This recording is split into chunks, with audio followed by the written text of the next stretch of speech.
इस वीडियो के अंदर मैं आपको एक्सप्लेन करूंगा काइनेमेटिक्स का लेक्चर नंबर 20 और वर्क पावर एनर्जी का पार्ट सेकंड।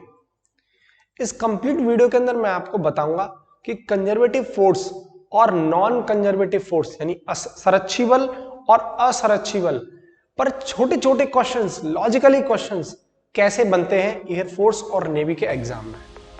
वीडियो को कंप्लीट देखें, वीडियो को स्किप ना करें। अगर आप वीडियो को स्किप कर रहे हैं तो बहुत सारे कॉन्सेप्चुअल चीजें आप बीच में छोड़ जाते हैं, ठीक है। इसलिए वीडियो को जरूर कंप्लीट देखा करें। तो देखो, सबसे पहले कंजर्वेटिव फोर्स।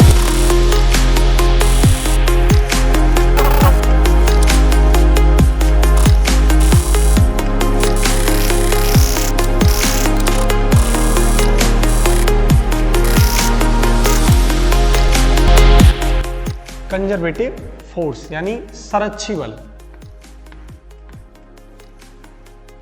कंजर्वेटिव फोर्स यानी संरक्षी बल।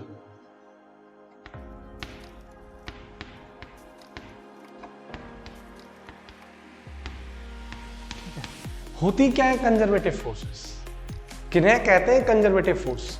ठीक है, देखो ये मान के चलो यहां मेरे पास एक पॉइंट है दैट इज ए और एक पॉइंट है ये दैट इज बी, और मुझे ए से बी तक पहुंचना है।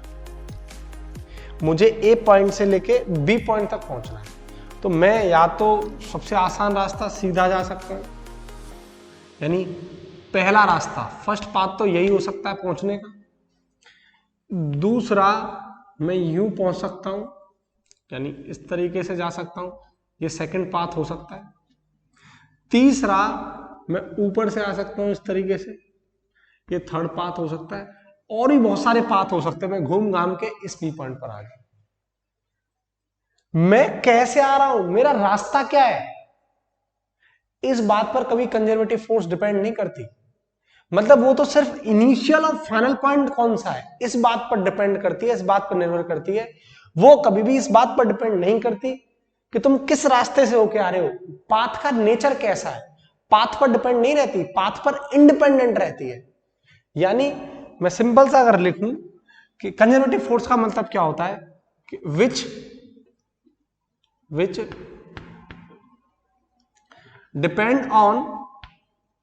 डिपेंड्स ऑन इनिशियल यानी प्रारंभिक, इनिशियल एंड फाइनल अंतिम, which depend upon initial and final position, not on their path। उनके रास्ते पर, पाथ पर डिपेंड नहीं करती, बस इस बात पर डिपेंड करती है कि उसके इनिशियल और फाइनल पॉइंट कौन से है सिर्फ। यानी अगर मैं सिंपल सा यूं बोलूं कि फर्स्ट पाथ, यानी यहां मैं फर्स्ट पाथ यानी मेरा पहला रास्ता है, ये मेरा सेकंड रास्ता है और ये मेरा थर्ड रास्ता है, ठीक है। तो फर्स्ट के लिए मैंने वर्क किया W1, सेकंड के लिए क्या W2 और थर्ड के लिए क्या मैंने W3। तो इस बात का मतलब ये हुआ कि W1, W2 और W3 ये तीनों कैसे होंगे, बराबर, ठीक है। तो कंजर्वेटिव फोर्सेस का मतलब ये हुआ कि इन तीनों केसेस में वर्क बराबर होगा। वो रास्ते पर निर्भर नहीं करता किस रास्ते से आप जा रहे हैं या कितना बड़ा रास्ता है, इस बात पर निर्भर नहीं करता, वो सिर्फ इनिशियल और फाइनल पॉइंट पर ही निर्भर करता है। तो इस केस में वर्क जो है तीनों द्वारा कितना होगा, इक्वल होगा। तो ऐसी फोर्सेस को हम कंजर्वेटिव फोर्स कहते हैं। और दूसरा है नॉन कंजर्वेटिव फोर्स, ठीक है। एक और है नॉन कंजर्वेटिव फोर्स यानी असंरक्षी बल, नॉन कंजर्वेटिव फोर्स,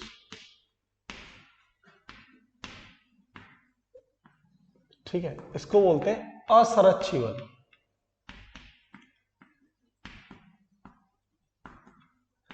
इसका मतलब ये है कि ये फोर्स पाथ पर डिपेंड करता है। किस पर डिपेंड करता है, पाथ पर।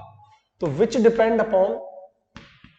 डिपेंड्स ऑन पाथ, ये पाथ पर डिपेंड करता है। तो इस केस में कभी भी वर्क बराबर नहीं होंगे, यानी W1, W2 और W3 इज नॉट इक्वल। ये हमेशा पाथ पर डिपेंड करता है। अगर ये तीनों पाथ अलग अलग हैं यानी अगर ये तीनों पाथ अलग अलग है तो इसका मतलब ये तीनों पर वर्क डन कैसा होगा, अलग अलग होगा, बराबर नहीं होगा। ठीक है, देखो कंजर्वेटिव फोर्स के एग्जांपल क्या क्या हो सकते हैं, इसके एग्जांपल क्या हो सकते हैं। इसका एग्जांपल सबसे पहला आपका ग्रेविटेशनल फोर्स, ग्रेविटेशनल फोर्स यानी गुरुत्वाकर्षण बल। दूसरा आपका स्प्रिंग फोर्स यानी स्प्रिंग बल। ठीक है, और तीसरा electrostatic force between two charges यानी इलेक्ट्रोस्टैटिक्स फोर्स, वैद्युत बल, स्टैटिक्स फोर्स। और चौथा हो सकता है मैग्नेटिक फोर्स बिटवीन टू पोल यानी मैग्नेटिक फोर्स, चुंबकीय बल। ये फोर्सेस कंजर्वेटिव फोर्स के एग्जांपल्स हैं, यानी ये फोर्सेस कंजर्वेटिव फोर्स के एग्जांपल हैं। ठीक, नॉन कंजर्वेटिव फोर्स के एग्जांपल क्या हो सकते हैं, फ्रिक्शन फोर्स, क्या, फ्रिक्शन फोर्स, घर्षण बल, फ्रिक्शनल फोर्स, घर्षण बल। ठीक है, दूसरा हो सकता है इसका इंडक्शन फोर्स, इंडक्शन फोर्स जो ईएमआई चैप्टर में आप पढ़ोगे, induction force, that is what, प्रेरण बल, प्रेरण बल। ठीक है, ये इसके एग्जांपल हो सकते हैं नॉन कंजर्वेटिव के। तो एक बात क्लियर है तुम्हारे दिमाग में जो होनी चाहिए, मैं नोट डाल के लिख देता हूं, मोस्ट इंपोर्टेंट, कि कंजर्वेटिव फोर्स पाथ पर इंडिपेंडेंट होती हैं जबकि नॉन कंजर्वेटिव फोर्स पाथ पर डिपेंड होती हैं। बहुत बहुत इंपॉर्टेंट कंडीशन, कंजर्वेटिव फोर्स यानी संरक्षी बल depends, independent on path, whereas non conservative force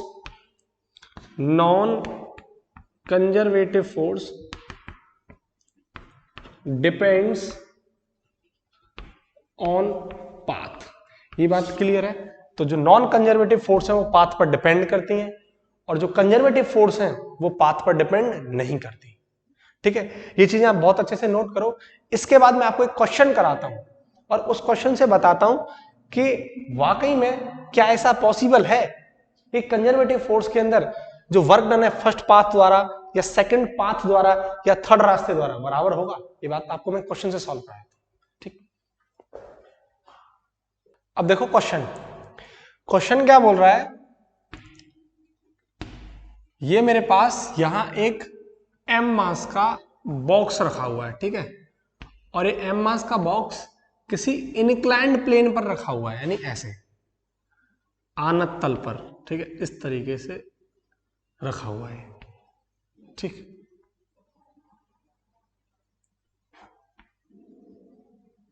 इस तरीके से रखा हुआ है। ठीक है, तो ये पॉइंट मानो A है, ये मानो B है और ये आपका पॉइंट C है। क्वेश्चन हमसे क्या बोल रहा है कि हमें वर्क बताना है ड्यू टू ग्रेविटेशनल फोर्स।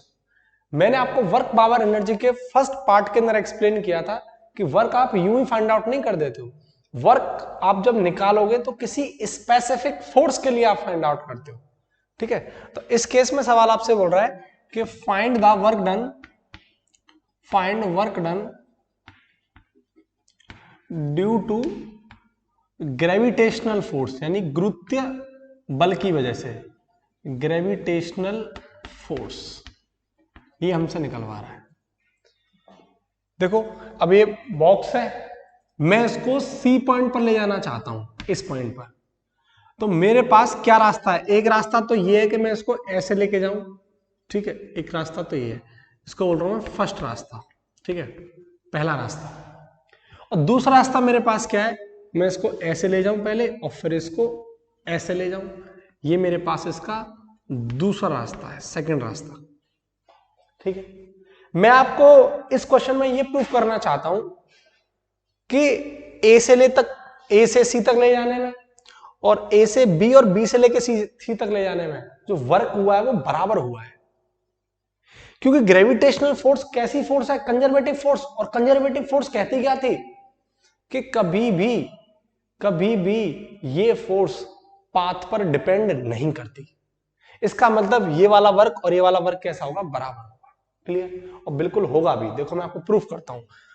देखो मान के चलो यहां से ए से लेकर ए से जब सी तक लेके जाओगे आप, तो वर्क किया आपने W1, और ये यहां से यहां तक आपने जो वर्क किया है वो किया आपने W2। क्लियर, ठीक है। और ये जो डिस्प्लेसमेंट है ए से सी तक ले जाने में, वो मान लो L है। कितनी है, L डिस्प्लेसमेंट। ठीक है, अब देखो ग्रेविटेशनल फोर्स की वजह से आपको वर्क निकालना है, तो नीचे की तरफ लगेगा gravitation force, that is mg, और ये एंगल मानो थीटा है। ठीक है, यानी थीटा एंगल पर उठा हुआ है ये बॉक्स, और ये वाला एंगल कितना है, दैट इज 90। तो पहले मैं आपको ए से सी तक ले जाने में वर्क डन कैलकुलेट करूंगा। ठीक है, तो देखो पहला रास्ता that is W1, first path, पहला रास्ता दैट इज व्हाट, W1। इसका फॉर्मूला क्या होता है, Fs cos ऑफ थीटा, और फोर्स कितना है, दैट इज mg। ठीक है, और डिस्प्लेसमेंट कितना है, L, और देखो थीटा कितना है, ये 90 और ये थीटा, 90 प्लस थीटा, तो cos 90 प्लस थीटा डिग्री, और cos 90 plus theta second quadrant, that is what, minus mgl sine of theta. तो W1 आपका ये निकल के आ गया माइनस mgl साइन थीटा। ठीक है, अब देखो दूसरा रास्ता। ठीक है, दूसरा रास्ता दैट इज व्हाट, W2। अब आप देखो पहले ए से ले तक बी तक, पहले ए से बी तक, दूसरा बी से लेके सी तक। ठीक है, पहले आप ए से ले तक यानी WAB निकालो आप, तो Fs cos ऑफ थीटा। इस केस में आप देखो ये आपका डिस्प्लेसमेंट है और ये आपका ग्रेविटेशनल फोर्स है, तो थीटा कितना हो गया, 90, और cos 90 की वैल्यू 0, तो ये पूरा फोर्स कितना आ गया, 0। तो यानी ये वाला केस कितना बन गया, 0। बचा WBC ये वाला। अब देखो ये आपका बॉक्स आ गया यहाँ।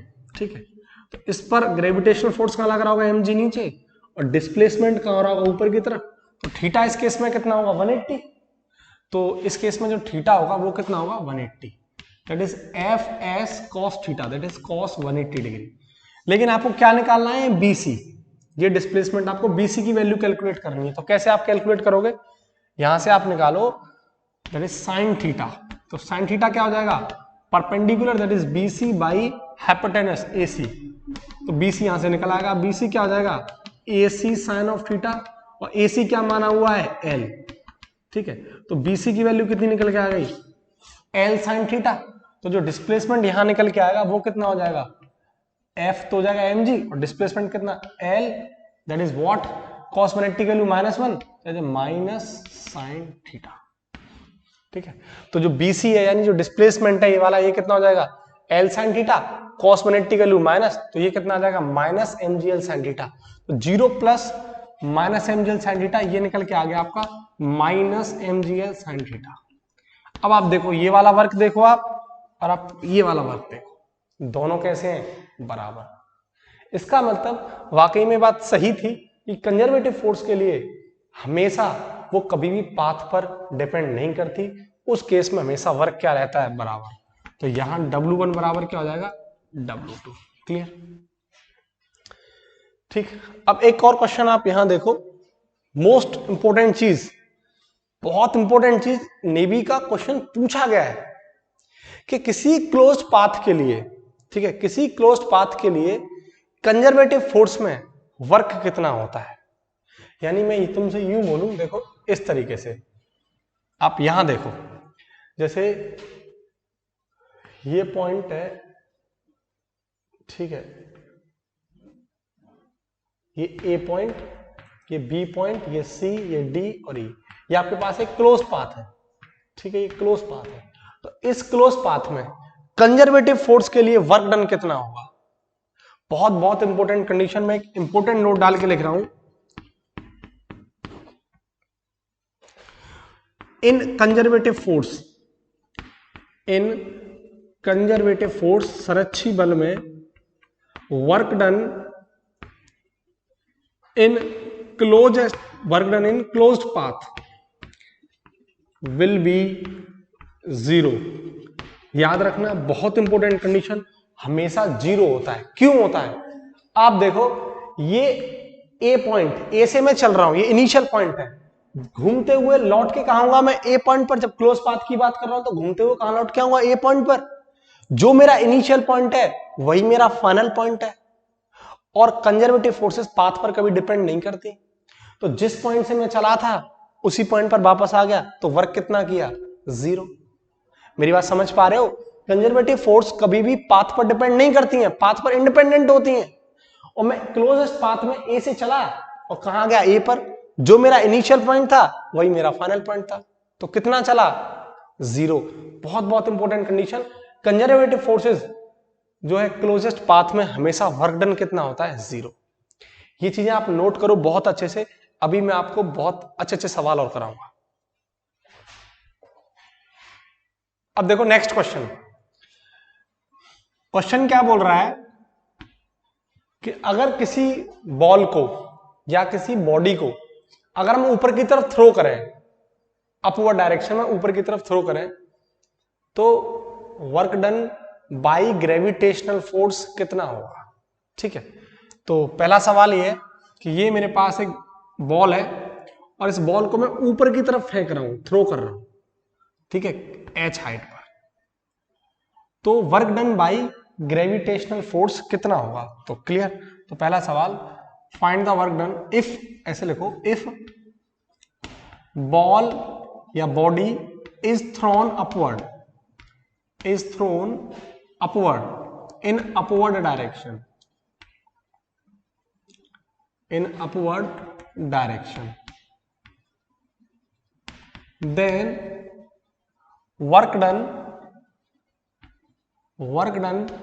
due to gravitational force, gravitational force। यानी अगर किसी बॉल को आप ऊपर की तरफ फेंक रहे हो तो गुरुत्व बल द्वारा कितना कार्य होगा? ठीक है, तो देखो सबसे पहली कंडीशन, तो गुरुत्व बल की वजह से, गुरुत्व बल कहां लगा रहा होगा? नीचे की तरफ, that is mg। Gravitation force कहां लगा रहा होगा? नीचे mg। और बॉल को आप ऊपर फेंक रहे तो थीटा इस केस में कितना हो गया? 180 डिग्री। तो वर्क कितना हो जाएगा? वर्क हो जाएगा आपका fs cos 180, ठीक है। और f कितना है? mg। और डिस्प्लेसमेंट कितना है? ऊपर जा रहा है h, और cos 180 की वैल्यू -1, तो कितना आ जाएगा? -mgh। तो क्लियर है। आज के बाद याद रखना आप कि अगर किसी बॉल को आप ऊपर फेंक रहे हैं अपवर्ड डायरेक्शन में, तो ग्रेविटेशनल फोर्स द्वारा वर्क कितना होता है? हमेशा -mgh।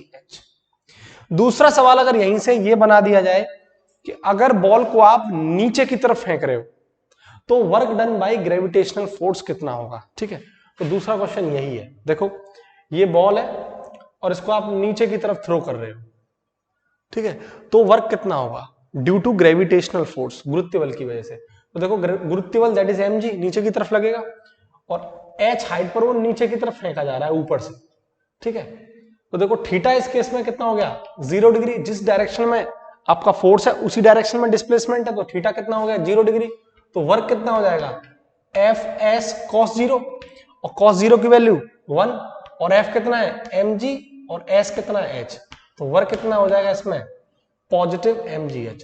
तो हमेशा अगर किसी बॉल को आप ऊपर से नीचे की तरफ थ्रो करोगे तो work due to gravitation force कितना हो जाएगा? Positive mgh। क्लियर? ठीक है। अब यहां आप एक सवाल और देखो, 2 क्वेश्चन, ठीक है, एक क्वेश्चन तो ये हो गया और एक क्वेश्चन आपका ये हो गया। तीसरा क्वेश्चन क्या है जो कि मैंने आपको पार्ट 1 के अंदर, वर्क पावर एनर्जी के पार्ट 1 के अंदर आपसे बोला था कि अगर डिस्प्लेसमेंट 0 हो तो वर्क डन होगा, ठीक है। तो सवाल है, इफ डिस्प्लेसमेंट इज 0, यानी विस्थापन अगर 0 है, then work done will be, work done होगा। Option a 0, option b non 0 यानी 0 नहीं होगा, और ऑप्शन सी है आपका मे बी 0, हो भी सकता है, मे बी 0, और option 4 none of the above, इनमें से कोई नहीं। ठीक है, ये आपके ऑप्शन है। बहुत बहुत इंपॉर्टेंट कंडीशन। हम लोग ये समझते हैं कि अगर डिस्प्लेसमेंट जीरो है तो इसका मतलब क्या, वर्क जीरो होगा। देखो आप ध्यान से इसी क्वेश्चन के अंदर आप देखो, ये जो मैंने अभी क्वेश्चन किया है ये कंजर्वेटिव फोर्स का क्वेश्चन है, क्योंकि ग्रेविटेशनल फोर्स की बात कर रहा हूं, और ग्रेविटेशनल फोर्स किस में आता है, कंजर्वेटिव फोर्स में, संरक्षी बल में। तो देखो अगर मैं इस बॉल को ऊपर फेंकूं, ठीक है, तो डिस्प्लेसमेंट कितना कवर किया h, और इसी बॉल को मैं ऊपर से, ये बॉल यहां पहुंच गई, और इसी बॉल को कहां फेंकूं, नीचे। ठीक है, तो डिस्प्लेसमेंट कितना कवर किया h, तो टोटल वर्क डन कितना हो जाएगा, जब मैं नीचे से ऊपर की तरफ फेंक रहा था तो वर्क कितना कर रहा था, -mgh, और ऊपर से नीचे फेंक रहा हूं तो वर्क कितना कर रहा हूं, W2 कितना कर रहा हूं, इसको W1 बोल दो, इसको W2, और वो कितना है +mgh। टोटल वर्क डन कितना हो गया, total work done -mgh + mgh, तो कितना हो गया, 0। तो टोटल वर्क डन कितना हो गया, 0। डिस्प्लेसमेंट कितना हो गया, 0, क्योंकि जितना मैंने नीचे से ऊपर फेंका उतना ही ऊपर से नीचे आ गया। तो इस केस में डिस्प्लेसमेंट कितना है, 0, तो वर्क भी कितना होगा, 0। बिल्कुल सही बात कि डिस्प्लेसमेंट 0 होगा तो वर्क भी 0 होगा। ये किसके केस के लिए, कंजर्वेटिव फोर्स के लिए। अभी आप ध्यान से देखिए, जो इसका जो आंसर है, बेस्ट आंसर है वो ये है, मे बी 0, हो भी सकता है और नहीं भी हो सकता। अभी आप इसको नोट करो, इसके बाद मैं इस बात को प्रूफ करूंगा कि क्या वाकई में डिस्प्लेसमेंट अगर 0 है, अगर विस्थापन 0 है, तो वर्क 0 हो भी सकता है और नहीं भी हो सकता। इसका आंसर ये है। ठीक है, अभी इसको आप बहुत अच्छे से नोट करो, इसके बाद फिर मैं उस चीज को एक्सप्लेन करता हूं। अब देखो, अब मैं आपको इस बात को प्रूफ करता हूं कि वाकई में डिस्प्लेसमेंट अगर 0 है तो इस बात का मतलब ये नहीं होता कि वर्क हमेशा 0 होगा। ठीक है, एक केस तो आपने देख लिया था कि डिस्प्लेसमेंट 0 था तो वर्क 0 निकल के आ रहा था। दूसरा केस आप देखो, ये मेरे पास यहां एक बॉक्स है, ठीक है, m मास का एक बॉक्स है, और मैं इस पर F फोर्स लगा रहा हूं, ठीक है, और यहां तक ये डिस्प्लेसमेंट S कवर कर रहा है, और यह बॉक्स आ गया यहां। ठीक, दूसरा, अब ये बॉक्स अगर यहां आ गया, मैं दूसरा फिगर बना देता हूं, फिर इस पर मैंने F फोर्स लगाया, यानी जितना फोर्स मैं यहां लगा रहा था उतना ही फोर्स मैं यहां लगा रहा हूं, और ये फिर कितना चला, S डिस्प्लेसमेंट, यानी सेम डिस्प्लेसमेंट कवर कर रहा है, और ये कहां गई, बॉडी यहां गई। तो हमसे बोल रहा है कि find the work done, find the work done. सवाल ये बोल रहा है कि find the work done due to frictional force, frictional force यानी घर्षण बल द्वारा वर्क कितना होगा, ये हमसे निकलवा रहा है। घर्षण बल द्वारा वर्क कितना होगा, फ्रिक्शनल फोर्स द्वारा वर्क कितना होगा, ये हमसे कैलकुलेट करवा रहा है। ठीक है, m मास का ब्लॉक है। तो देखो, जब मैं इसको कांस्टेंट फोर्स से आगे की तरफ खींच रहा हूँ तो पीछे एक फोर्स लग रहा होगा, दैट इज फ्रिक्शनल फोर्स, और उसकी वैल्यू कितनी होती है, mu into N, that is mu mg। ठीक, क्लियर। तो फ्रिक्शनल फोर्स पीछे की तरफ लग रहा होगा और डिस्प्लेसमेंट आगे हो रहा है, तो थीटा कितना है, 180। तो इस केस में, पहले वाले केस में, मैं जब इस m मास के ब्लॉक को यहां लेके आ रहा हूं तो वर्क कर रहा हूं W1, और इस केस में इधर की तरफ जब लेके आ रहा हूं तो वर्क कर रहा हूं W2। तो जब मैं इधर की तरफ लेके आ रहा हूं तो पीछे क्या लग रहा होगा, फ्रिक्शनल फोर्स यानी घर्षण बल। तो देखो W1 कितना हो जाएगा, W1 हो जाएगा आपका Fs cos थीटा, और थीटा कितना है, 180 डिग्री, और cos 180 की वैल्यू -1, तो -Fs, और ये F क्या, फ्रिक्शन फोर्स, तो वर्क W1 कितना आ गया, -Fs। आप समझो कि डिस्प्लेसमेंट दोनों केस में कितना होगा, 0 होगा, क्योंकि जितना इधर से क्या उतना ही यहां से आ गया, तो डिस्प्लेसमेंट तो 0 है, ये बात तो क्लियर है। और देखो दूसरा केस देखो, W2 क्या आ जाएगा, Fs cos थीटा, और थीटा इस केस में भी आएगा, फ्रिक्शन पीछे लग रहा है, डिस्प्लेसमेंट आगे, तो थीटा कितना, 180, और cos 180 की वैल्यू -1, और F क्या है, friction force, that is Fs। अब आप बताओ टोटल फोर्स कितना हो जाएगा, ये -Fs, ये -Fs, तो टोटल फोर्स कितना निकल के आ गया, टोटल फोर्स निकल के आ गया -2Fs, और डिस्प्लेसमेंट कितना है 0। अब आप खुद बताओ क्या डिस्प्लेसमेंट 0 है तो वर्क, टोटल वर्क 0 निकल के आ रहा है? नहीं आ रहा। इसलिए इस बात का आंसर क्या है, मे बी 0 हो भी सकता है और नहीं भी हो सकता है। इससे पहले ही मैंने आपको बताया था कि जब मैं बॉल को ऊपर फेंक रहा हूं और फिर नीचे फेंक रहा हूं तो डिस्प्लेसमेंट 0 है, लेकिन वर्क कितना निकल के आ रहा है 0। लेकिन फ्रिक्शन फोर्स के केस में ऐसा पॉसिबल नहीं है। तो क्लियर है, तो ऐसा जरूरी नहीं होता कि डिस्प्लेसमेंट अगर 0 है तो वर्क भी 0 होगा। ये बात दिमाग में सेट कर लेना। यानी मैं आपके लिए एक स्टेटमेंट लिख देता हूं, बहुत बहुत इंपॉर्टेंट कंडीशन। स्टेटमेंट क्या है, नोट डाल के एक स्टेटमेंट देख लो कि पहला केस, डिस्प्लेसमेंट अगर 0 है तो कंजर्वेटिव फोर्स के लिए वर्क हमेशा 0 होगा। तो work equals to 0 for conservative force, यानी सनच्छिवल कंजर्वेटिव फोर्स। ठीक।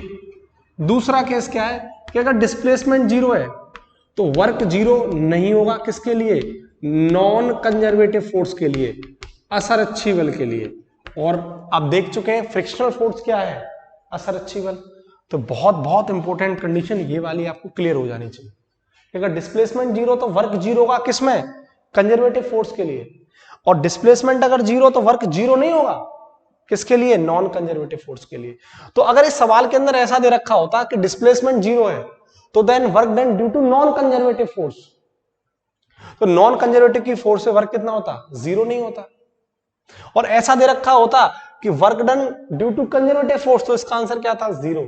लेकिन हमसे यही नहीं दे रखा कि कंजर्वेटिव या नॉन कंजर्वेटिव। इस बात का मतलब इसका आंसर क्या है? मे बी 0। क्लियर है? इस वीडियो में इतना ही। इसके बाद मैं आपको इसके बाद का पोर्शन नेक्स्ट वीडियो के अंदर कवर करूंगा। तब तक वीडियो को लाइक करें, वीडियो को ज्यादा से ज्यादा शेयर करें और चैनल को सब्सक्राइब करना ना भूलें। बेल आइकन को जरूर प्रेस करें ताकि हर वीडियो की नोटिफिकेशन आपको मिल सके।